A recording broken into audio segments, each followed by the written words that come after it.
I can categorically say I hate impact factors.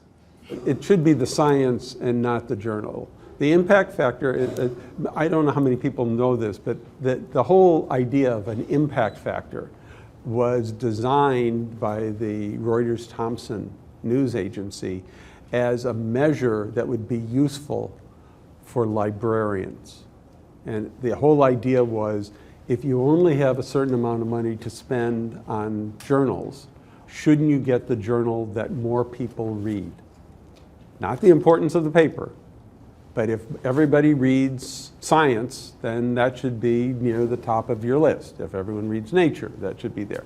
If people, if there's only 1 or 2 people that read the journal of earlobe cancer or whatever, to make something up, then they should subscribe to it, but the library shouldn't do it because there's not going to be that many readers that are going to be looking at that. And so this was a way that librarians could judge what they should order for their libraries, not the merits of the paper.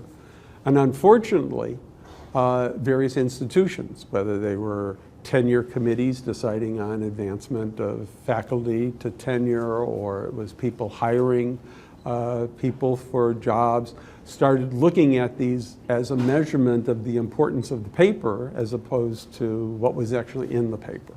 So several people got together. It was started by the American Society for Cell Biology and had this declaration last year called DORA, the Declaration of Research on Research Assessment, which basically says this is not the way to judge things. Personally, I went and visited 2 different scientific institutions in Europe and talked to the heads of it, and both of them did the same thing at the beginning. They said, we had X number of papers in journals that had impact factor of such and such a number. Not a single one of them said to me, we discovered this, then we found this, and we're really excited about this, which is leading to this whole new area for us. They never told me anything about the science. They only told me the numbers because that was the easy thing. So we've used these impact factor numbers as a way to judge people, and I think it's horrible.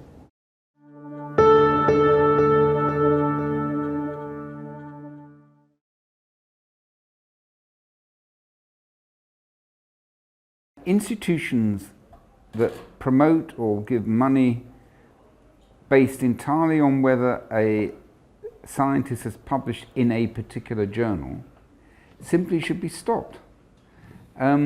We're all pleased to get into a high-profile journal, but there's a lot of rubbish published in high-profile journals. Really, a lot of rubbish. Institutions have to judge the quality of a person based on the quality of the research. You shouldn't be relying on journals and 2 or 3 reviewers to judge that. You have to do that yourself. And that means you have to be intimate. You have to know intimately the research that's being done. So some people are not publishing in the highest profile journals because they're in advance of everybody else. Some people will not present it in the way where it is immediately obvious. Some people will do what I said here. They will publish good work, but actually it doesn't achieve the sexy result. So I think that institutional leadership has to make a judgment on the quality of the work. And that you can do. You have to be close to it. Of course, publications matter. I'm not saying it doesn't. But you can get very high quality publications in journals that are not high profile. In my own career, the very earliest work was often not published in the highest profile journals because it was not, people weren't interested in it.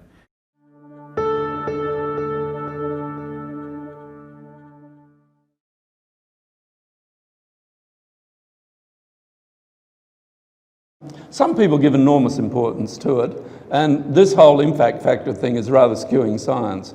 You can do wonderful experiments in wonderful science, and if the journal editor, and I may be maligning journal editors, but if they're one of the top journals which has high impact factor, if they think that very few people are interested in this and want to quote it, you'll find your paper's rejected. And I think that's absolutely true. So I don't put a lot of, I mean, a lot of people just die to get their paper published in Nature or Science and so forth. I don't really care. Maybe it's because I'm old and tired, but I don't care. And basically, I think with the way science communication works now, with PubMed and ISI, Web of Science, and information exchange things, I think get it published in a good, high-quality journal where it's going to get properly reviewed. Don't be too obsessed with a journal of enormous status. Target it to a journal where people in your field are going to read it, because if it's unless it's a very general thing, and then maybe it does belong in Nature or Science. But don't be too obsessed with this whole status thing in publication. I think it's a lot of it's a waste of time, quite frankly. And some of our most referenced papers haven't been in the highest impact factor journals. They've been in Journal of Immunology or Journal of Virology and so forth. Good journals, well reviewed, well run, but not the ones that are absolutely right up there. I mean, I find increasingly with papers that go to Nature or Science, the editorial process can be so protracted with so many requirements to do more experiments that you end up with a paper which by the time it may have started out as being a clear statement of an idea, it becomes totally unreadable. It's got 25 pieces of supplementary data. You have no idea what it's about or what these people are trying to say. The reviewers have turned it into a porridge. You don't want to publish porridge.